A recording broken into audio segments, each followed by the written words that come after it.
All righty. Well, welcome MMSD families and community members to tonight's virtual learning live session. I'm Angela Fitzgerald Ward, Director of the Department of Family, Youth, and Community Engagement, and I'll be your host tonight. And I'm joined by an illustrious panel of MMSD leaders who are all here with the same goal of answering your questions about virtual learning. So first, I'd like the panel to introduce themselves before we get into your questions. I'm going to start with my left, which is Anu. Good evening, everyone. My name is Anu Abi. My pronouns are she, her, hers, and I'm the proud new principal at Cherokee Heights Middle School. It's really nice to be with you all. Thank you for having me. And I'll pass it to Candace. Hello, everyone. I am Candace Terrell, and I am the new principal at Frank Alice Elementary. And I am extremely thrilled to be here with all of you tonight. Awesome. Who'd you like to pass it to next, Candace? I'll pass it to Devon. Thank you. Devon LaRosa, principal at La Follette High School, and equally excited to be here to share. Thank you. Can I pass it to Mr. Hernandez? Hello all. My name is Mike Hernandez. I am the secondary chief of schools. I appreciate being here. I'm excited to hopefully answer some questions. And last but not least, my dear friend, Carletra, would you like to introduce yourself? I sure would. Thank you. Hi, everyone. My name is Carletra Stanford. I am the chief of schools for elementary. So proud and happy to be here with you all this evening. So thank you for having me. So thank you all for those introductions. And you might see two additional pictures at the bottom of our screen. That's Marla and Ryan, two members of our communications team who are helping to make this Zoom happen tonight.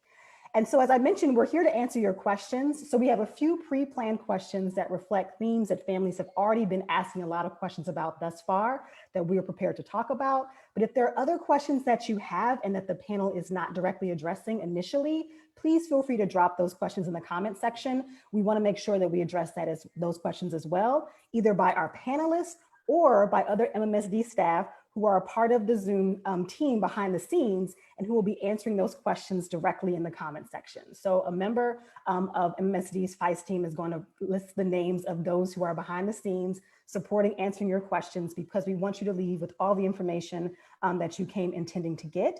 And if there is something that you've asked and that we aren't getting to today, please feel free to visit MMSD's Virtual Learning Resources Hub at mmsd.org/virtual. We plan to post this live session there, as well as follow up with any responses to questions that we weren't able to answer during this live event.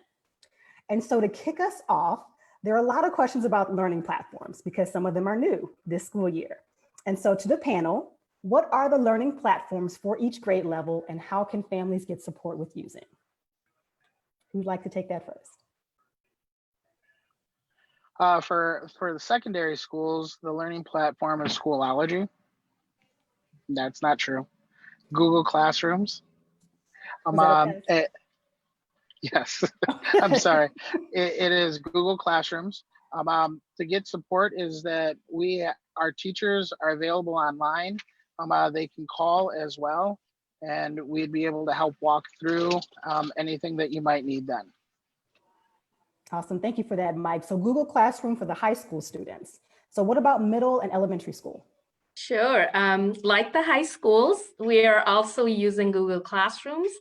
And at the school level anyway, the way families have been able to access help from us is, first of all, the teachers shared how to navigate Google Classroom. There's also the LMTS available at the school level, and can also reach out to Tech Help at MMSD for any support. And you know what? Our kids, our students can always teach families how to use Google Classroom. They are a great resource. Thank you for that, Anu. So that's middle school students who are also using Google Classroom. And can I ask a follow-up question? And that is just, what are LMTSs in case families are hearing that acronym for the very first time? Thank you. And I'm sorry, Library Media Technology Specialists who are at our schools. Awesome. Thank you for that, Anu. And you can find the names of those individuals at your student school, also through the Virtual Learning Resources Hub, mmsd.org/virtual. So what about elementary and 4K students? What are their platforms? So at the elementary level, students are using Seesaw. They are no longer using Google Classroom. We have implemented this year Seesaw as our new platform, primarily because it allows our younger students who are non-readers to be more interactive with their screen, to make visual pictures, to record videos, and actually send that back to their teachers, which provides a method of two-way communication between the teacher and the students. So that platform, should parents need assistance with that, many videos have been sent out in newsletters at the school level, just giving parents tutorials of how to use them. And then their teachers are really, again, their first point of contact for further follow-up with any technology issues with accessing Seesaw, because we do realize it's such a new platform to everyone. And then most importantly, like Anu said, students really are able to dig into the technology and end up teaching us most often. And then of course, at the school level, we also have LMTSs at elementary as well, who can follow up with additional technology support. Awesome. Thank you for that, Candace.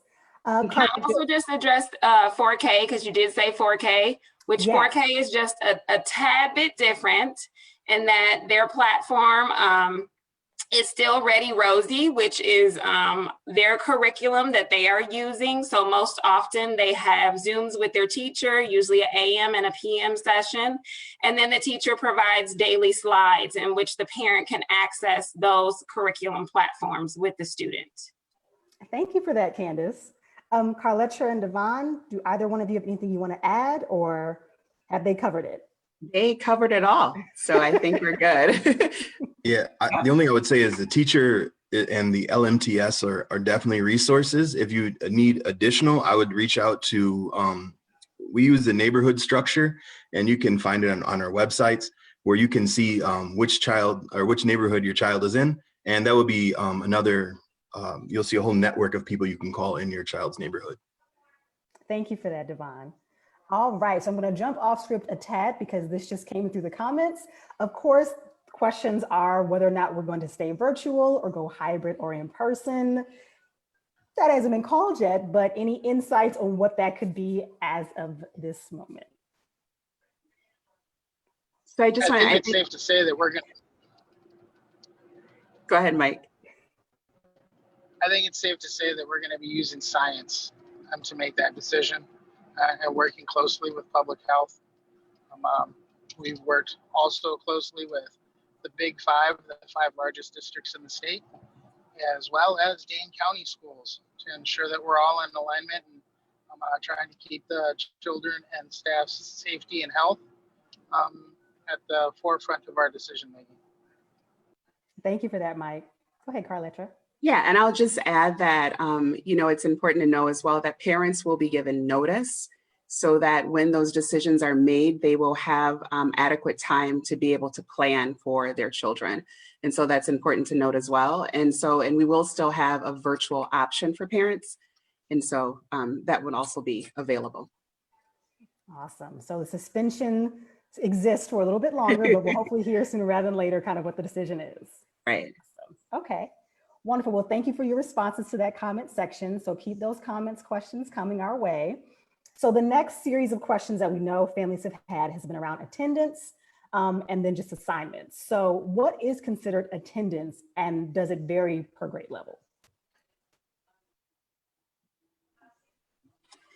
I think the first thing that's really important to note is that Monday through Friday are instructional days.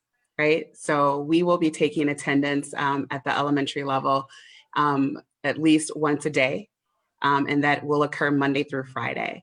And so we just want to make sure that we're working together to engage and support every student throughout the week and making progress and showing growth, right? So we know that the day that kind of stands out is that Wednesday, which is an asynchronous or a day which there isn't live instruction with teachers.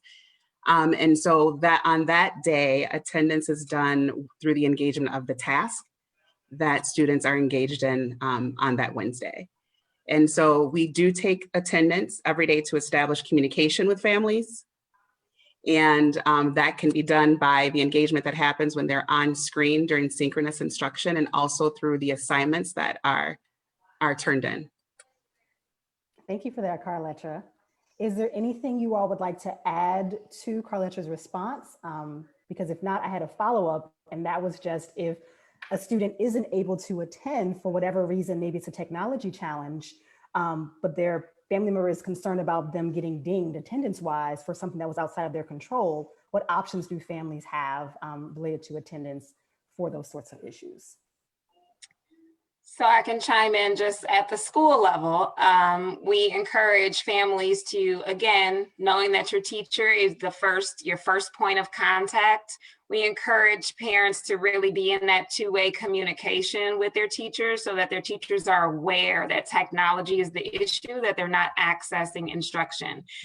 And why is that? Because from there, not even just from attendance aspect, but from a follow-up aspect for our school then to kind of provide that wraparound support, be it with our LMTS, be it with our social worker, to be able to gauge what is the exact need around technology. Is it a hotspot? Is it the internet?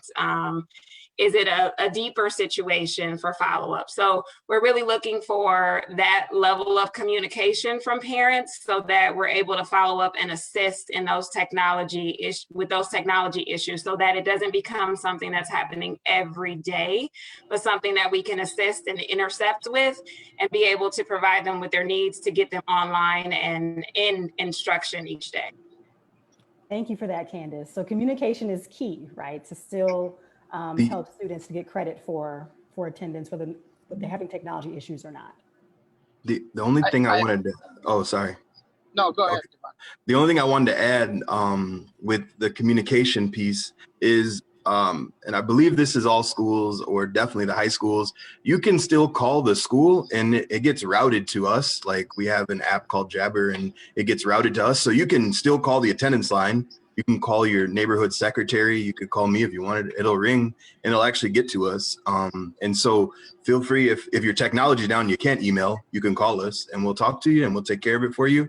The only thing I wanted to add on for high school, but everything is, we're all in sync with attendance. The only thing I would add on for high school, on Wednesdays, kids are expected to log into their Zooms and there's an attendance question. And because it's Hispanic Heritage Month, we're making them themed around that, right? And they just answer one question and sometimes it's, how are you? And that counts as their attendance just if they're engaging on the Wednesday.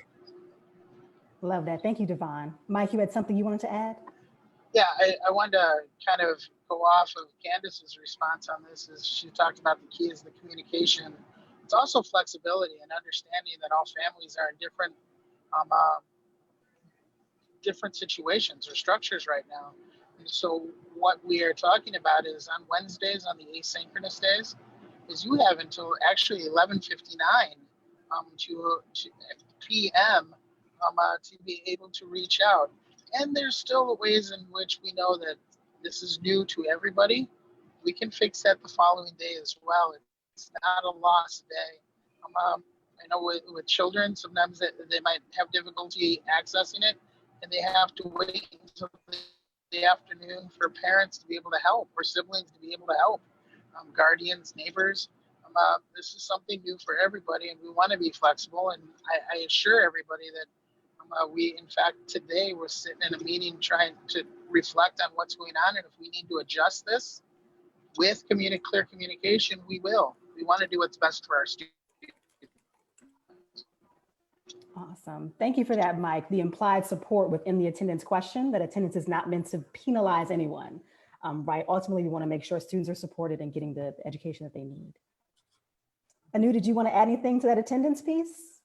I think that was the piece that I really wanted to lift up, is what you just said, is that we are here to support and to help, and we're in this together. So if we see a student who's not attending, the way we look at it is, how do we, as adults in the building, reach out and engage with the student? What are those things that help a student really connect with the teacher? And we kind of, that really helps us reflect on those things in a very student-centered way. So yeah, it is not about penalizing anyone. It's about like our own self-reflection on this. Awesome. Thank you for that. And I will say for those of you watching, if you know of community resources that families can tap into, especially families who are maybe having challenges, and because of those challenges, students aren't able to attend as recommended, please feel free to drop those resources in the chat so that others can take advantage and be aware. Okay, so related to the attendance question, there's this question about children, especially at the elementary level, and screen time. So what is considered optimal in terms of how much time a student should be sitting in front of a computer on Zoom at a younger age? Any takers? So I think it's really important to note that we are not measuring the quality of instruction on like the instructional minutes, right? It's based on our engagement and the data that we're using to inform for differentiation for students. And so we're focused on what students are experiencing in instruction, both on screen and off screen. And so schools were given guidelines as far as the amount of synchronous or live instruction and asynchronous instruction that should occur. We really listened to parent feedback from the spring, in which there were some parents that said that, there wasn't enough synchronous instruction. So we wanted to make sure that we had more live instruction that students were receiving. And also parents that gave us feedback that there were times when you don't want your student to be on the computer for extended periods of time. So we were able to break that up. So what you should see and what students should be experiencing is a time in which they would be whole group with their teacher for about 10 to 15 minutes to receive a whole group lesson. And then from there, they will have breakout smaller groups in which teachers are able to then really address student needs based on what they need for that particular core area of learning. And so some students then after that whole group will step away from the computer and work on something independent. And there'll be other students who will stay with the teacher for about another 10 to 15 minutes and receive that instruction and then step away from the computer again. So we really, again, listen to that feedback and wanting to break it up so that we are not providing too much screen time for students, but understanding as well that because we are in the situation that we are with virtual instruction, that the screen is where we're getting like our assignments, morning meeting is taking place via screen, and also our specials. And so we are really cognizant of that. We're observing right now. We are in our third week of virtual instruction, so we're receiving that feedback and just looking for those places where we need to adjust and pivot. Awesome. Thank you for that, Carletra. And that, what you just said about we're in our third week, we're getting feedback to adjust and pivot. There was a question that came in where someone in the audience wanted to know how you all felt virtual learning is going so far. So would you like to share your honest feedback on how you think things are going? Go ahead. I'm gonna start off as I've had the luxury of visiting multiple schools in the last week and a half and being able to sit in with the principal and do drop-ins on classes. And there is a lot that we're learning and there's areas that we obviously need to improve. But one of the things that I'm noticing is there is definitely attempts to build relationships and connections within the students and the staff and teachers, as well as trying to build opportunities for students and student discourse. And that's something that we take for granted when we're in person, but when we're virtual, it can be very easy to be a sit and get one-way communication. We're really focusing on trying to build that capacity up right now. And this is not optimal. No one went to school to be a virtual teacher. We all wanted to be in front of children and working and building lifelong learners that way. We have a ways to go, but I think about the book Good to Great. We're doing good right now. We have a ways, but we will get better. Awesome. Thank you for that, Mike. I agree with Mike too. I think it's going really well. One of the reflections we had at Cherokee Heights as a school is we're noticing a lot of students. Our attendance has been really good actually virtually. And when we reflected on why, we start the whole day in advisory, which is a time to build those relationships. And we've really focused on that, because it came through a family survey too, that we need to focus on relationships in the virtual world. And we see a lot of students there. We also at the same time notice a lot of collaboration between the kids in the breakout rooms. So when we're talking about screen time, right, like making that meaningful, because students have missed being together. And I think teachers too, they have missed being with the students and getting that feedback they get every day that makes teaching so meaningful. So they've missed that, and they get in this, whatever situation we're in, but they get that in that screen time. And so we've done a lot of that kind of meaningful work. And then we've also used office hours, which is also synchronous learning, but as an equity strategy where we're pulling small groups, really targeting the instruction for our students. So I think screen time can be meaningful, but at the same time, what we also need to do is think about giving kids breaks. We have mindful breaks built in the school schedule to support that. But I was in one of the classrooms, and during one of the mindful breaks, the student said, "I don't want to go, I want to be with you. Can I stay?" It was just so heartwarming to hear. So from that respect, yes, virtual learning is going really well in our schools. And I think we will have to keep learning from teachers, students, and families about what could be better, and then adjust as we go along. Thank you for that, Anu. And Devon, I love your use of the emojis that Zoom has available. So appreciate that as well.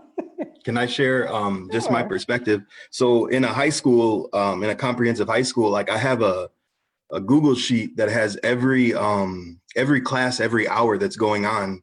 And so if I ever have a meeting that finishes early or my admin can't find me, I'm surfing through classes, and it's so much fun. That's all I can tell you, because what you get to see is students engaging.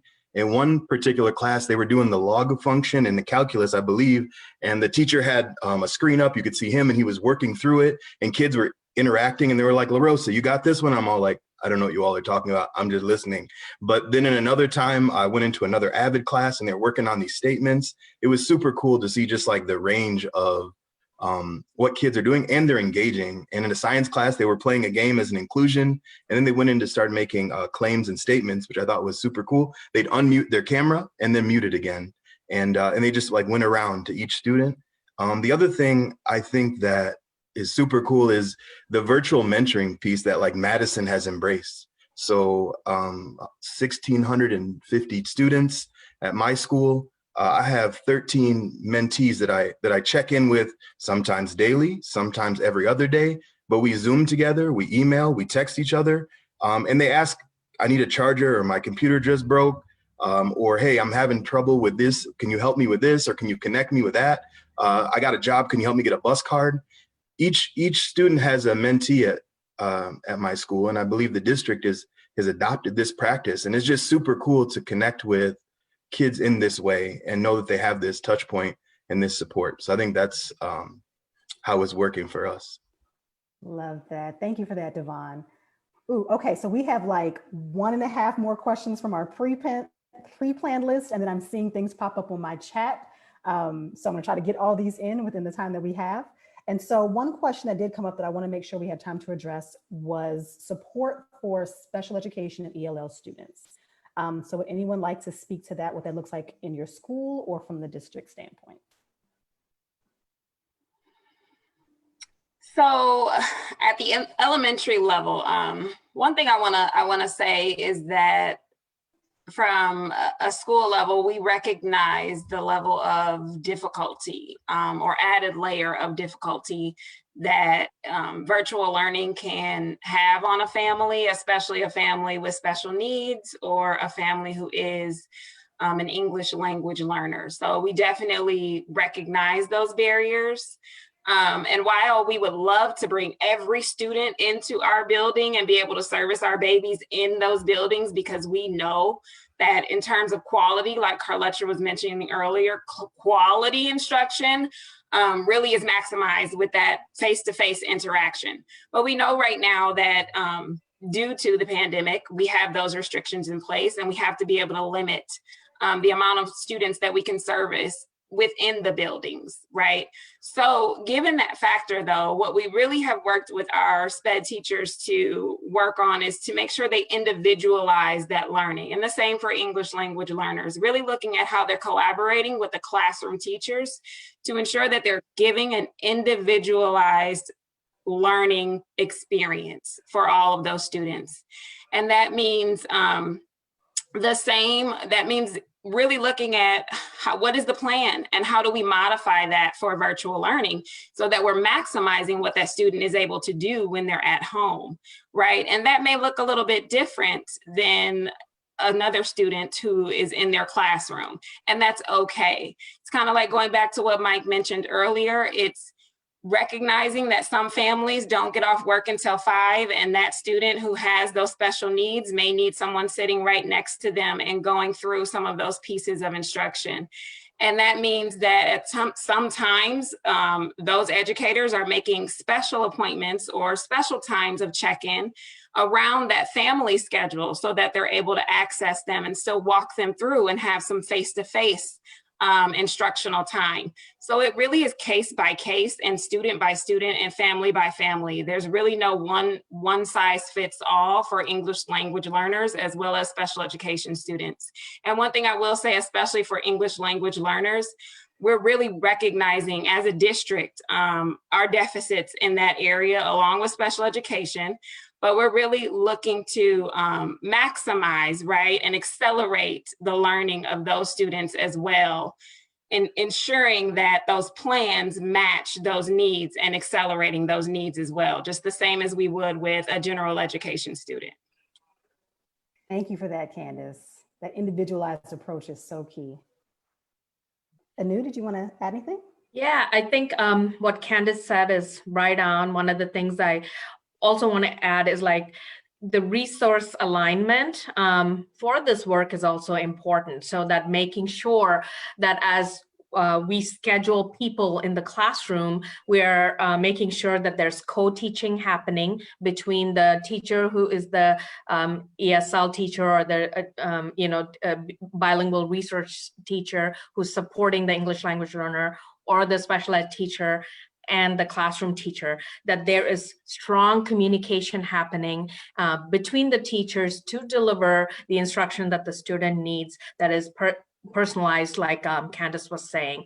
But along with that comes that deep communication with families about where the students are in the learning and like how we can partner together in a deep way to push the student.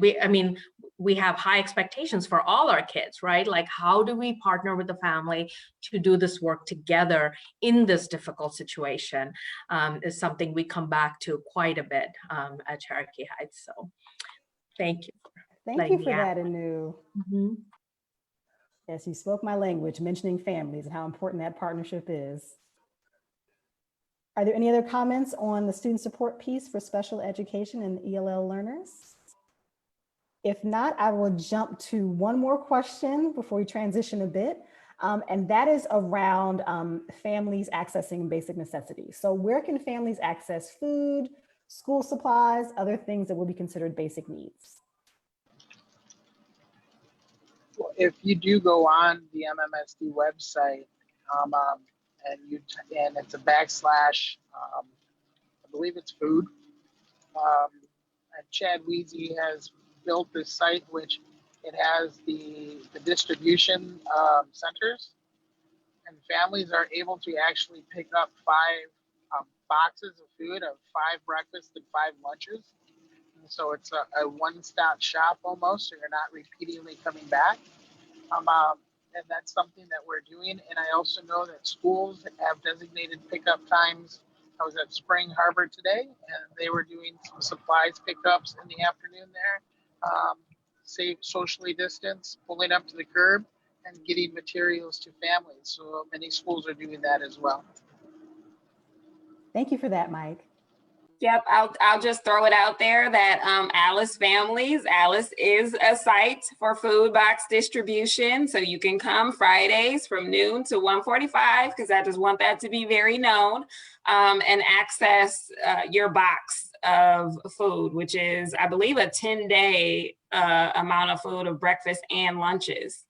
So we are a site, 5-day. Thank you, Mike. 5-day, we are a site where you can pick up. And in addition to the pickup, we also have fruits and veggies that are going out in boxes for families as well on Fridays from noon to 1:45.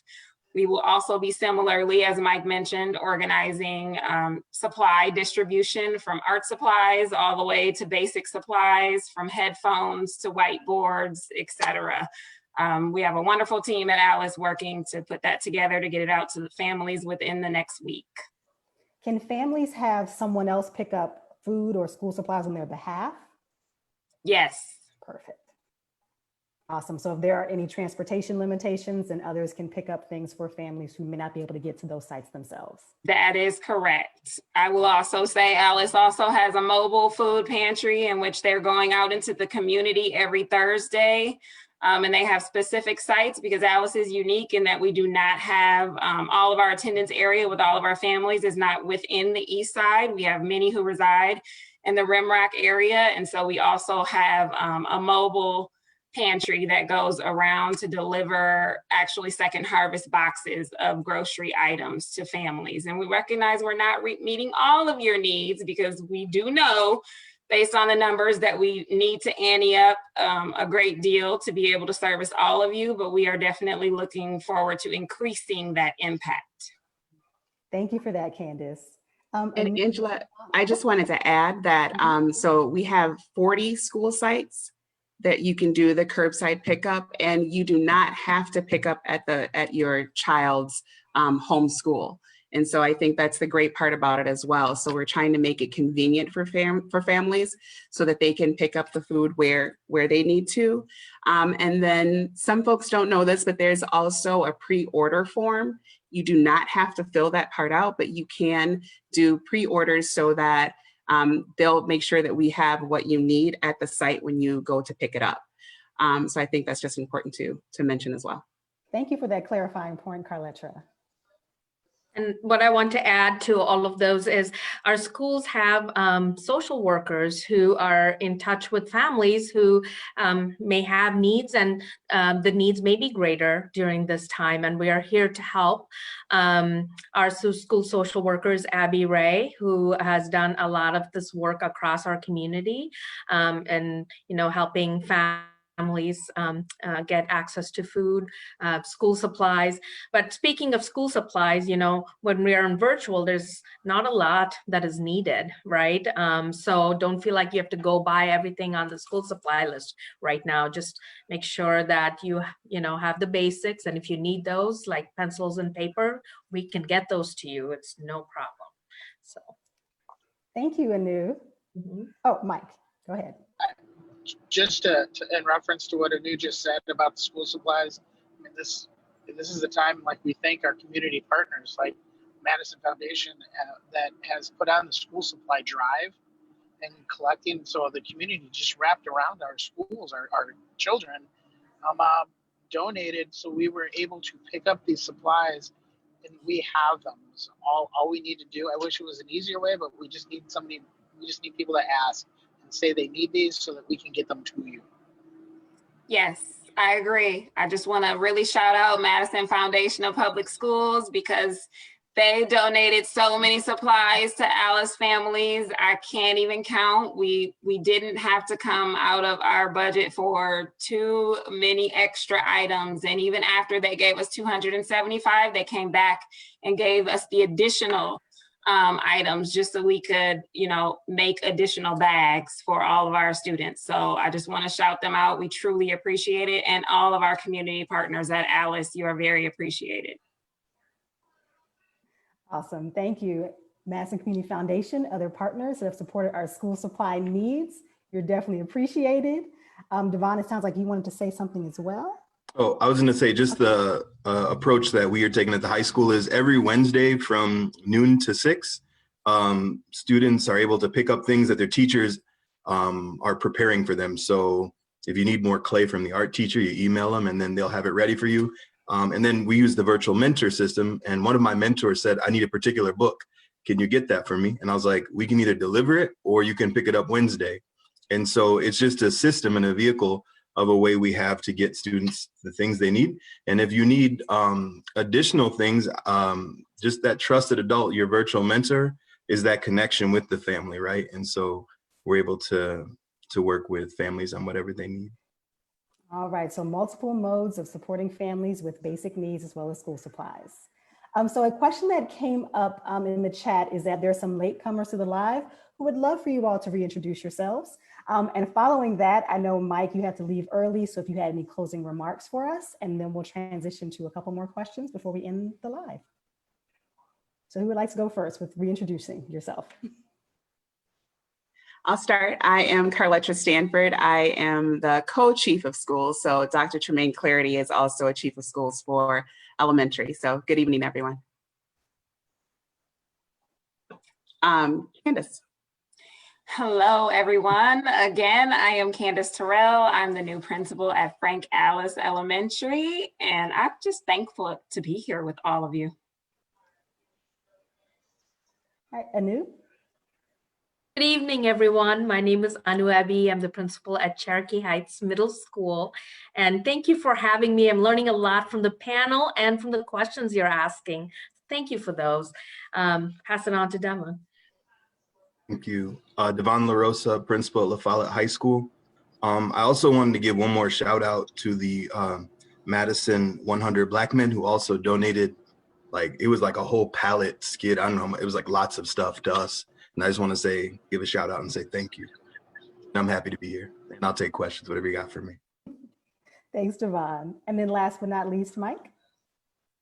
Hi, my name is Mike Hernandez. I'm one of the co-chief of the staff or chief of schools for the secondary schools, along with Dr. Marvin Pryor. I want two things. One is thank you for tuning in tonight. I hope this is the first of many informational sessions. Please know that you can also send any of us questions and we will get back to you or get you the right person to answer your questions. I'd also like to just put a plug in tonight. We are meeting with the Eastside Progressives on Facebook Live, along with the Grumps, in which we're going to be talking and answering some questions about the referendums, that are the two referendum questions that are coming up in November. I hope that you are interested in hearing about this and how it would benefit our children and our staff. All right, I appreciate everybody having me here. Please be safe and everybody take care, okay? Thank you, Mike. So another question that came, well, not really a question, it was more of a comment that came in the chat was about cameras.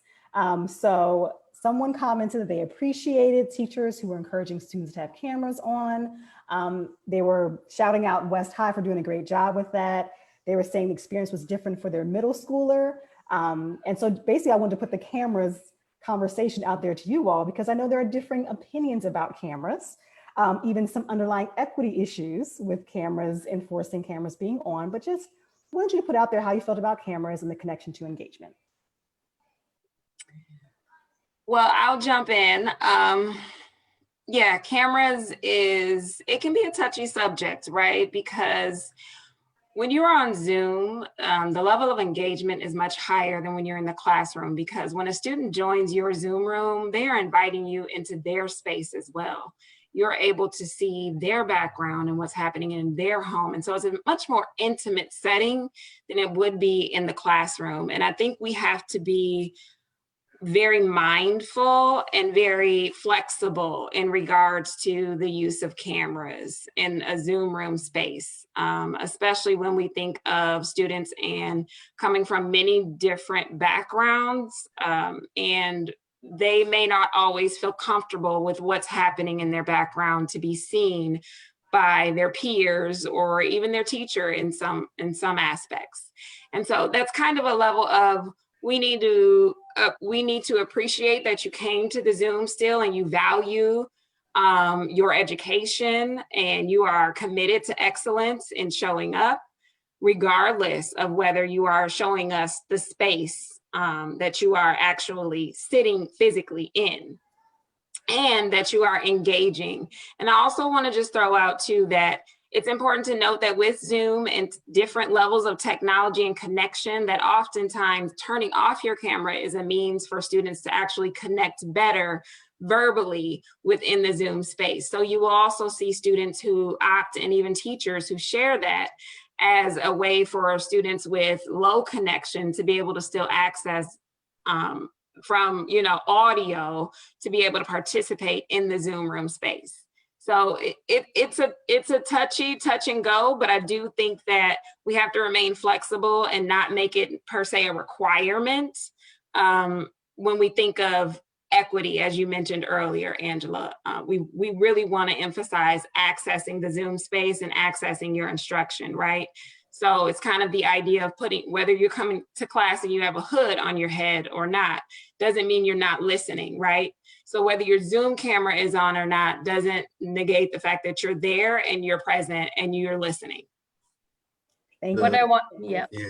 Okay, go ahead. You go ahead. Go ahead. Oh, Oh, go for sorry. I completely agree with Candace. I think what I've noticed as evidence of engagement is in the chat room on Zoom, where kids are just, even when their camera is off, I see so much, teachers say this too, so much interaction in chat, and lots of questions, lots of great comments. So that's another way to measure engagement and dialogue in Zoom other than the camera. And every kid I Zoom with, I always say, talk to me about cameras and do you feel comfortable using it, so on and so forth. And you get a different response from many kids, right? And so the thing that I would say is, like, you belong here. And however you're gonna come here, we're gonna take you. And so if you're chatting with us, perfect. If you're showing us, perfect. And if you're just there and you're muted, like, watch this here. Like, I'm still here and I'm still contributing and I still care about you and I still love you. And the only other thing I would say that wasn't said, or maybe it definitely was said, was like something that we're working on is building relational trust. And in order for me to feel 100% comfortable, I have to have that trust with you. And I haven't even met these people yet, right? I haven't been inside La Follette. I'm a freshman. So we're giving grace, and so cameras, we'll take you on camera, we'll take you in the chat, we'll take you muted, and that's totally fine. And so we know that in February, it looked different. Like, I'm gonna go into a room, I'm gonna see all the cameras on, and that's okay too. I always joke and tell the kids, your hair looks better than mine. Absolutely, it just looks better than mine. So. Thank you for that, Devon. Carletra, did you have anything you wanted to add? No, I think they crushed that question. I mean, it's everything that they said. It's all about what students feel comfortable with. And I really love the way that Devon said that, we will take you as you show up. We are happy to have you. We welcome you into this space, right? And that's what it's all about. I love that. To add to the touchy-feely moment that we're having here, there's a positive comment that just came up. It says, I'm a proud LHS grad and avid MMSD supporter. Thank you for your time, your dedication to the students and families, and for doing all that you can during these difficult times. You are appreciated. So that was shared with me by Marla. Thank you, Marla, to share with the rest of you. And so we're nearing our close for tonight. So I'll keep an eye out for any final questions, but did want to know from you all, are there any final things you wanted to share with families, with those who are in attendance tonight, just about virtual learning, what to expect, words of encouragement, anything you'd like to share? Can I just say, and I know we've said it in kind of a roundabout way, but I don't know if we've said it directly, but just thank you to our parents, right? We know that there are definitely some challenges that come with us being virtual, and we just really want to thank you for just being in alignment with us as a district, supporting the work that we do. And just as a district, we are just committed to bringing the best educational outcomes for our students, right? So, and again, as well, a huge thank you to our partners for the support that they give and the wraparound services that they're providing to make this virtual thing even better. And to our teachers, thank you for your tireless hours that you're putting in to make sure that we are providing what we need to for our students. We know that there was some learning loss in the spring, and it is our commitment that we're not going to remediate, but we are going to make sure that we're accelerating learning so that we're not creating additional barriers for our students. And so our principals, our leaders, central office, just a huge thanks to everyone working together to support students and families. Thank you, Carletra. Yeah, I would add on to that and just shout out my Alice community, my Alice teachers, for just really being there, being ready and coming back, and not only just showing up, but getting down and really pulling up the excellence within your students and starting with the excellence within yourselves, really raising the bar within your own excellence to make sure that you are bringing excellence to the table for your students. And so I just want to shout each and every one of you out because I know that I ask a lot of you. And so I am just so thankful that you are all in it to really give your students the absolute best. Thank you, Candace. And I want to give a shout out to the Cherokee Heights community for wrapping all the supports around our students, being there for one another and lifting each other up during these hard times. And if you want to give a shout out, families, to any of our teachers, you can go to the MMSD shout out page and you can put what you want to say in there for any of our teachers and staff at Cherokee Heights. We are here for you and we love you and we are in this together. So thank you. Yes, and like ditto and on everything, I just want to say shout out to all the families and students.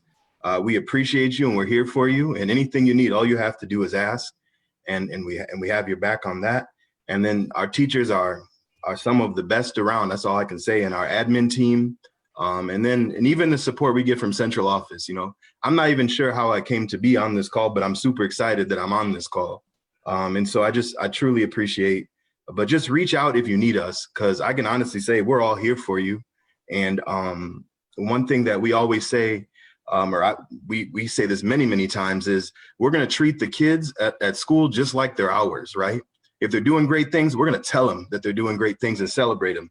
If they're doing something, they need to be doing something different, we're going to tell them that they need to be doing something different. And so whether we're virtual or in person, we're still going to treat them like they're ours. And so I just want to let you know, rest assured.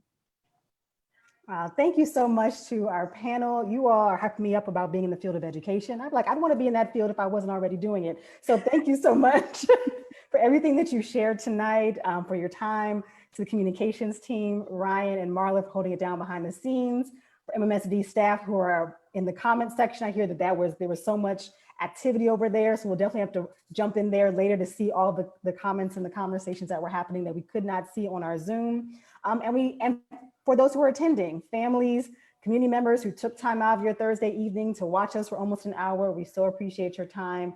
And as already been mentioned, please, we're open to your feedback. Continue to give us your comments, questions, so we can pivot and adjust and do things that ultimately are in support of you and your families. And we recognize that the questions we asked today are probably just the tip of the iceberg. So we're hoping we can do this again. So keep an eye out for later communication about other opportunities to connect with our staff and to learn more so we can ultimately all be successful with virtual learning this school year. So thank you all and hope you have a great evening. Thank you. Thank you. Bye.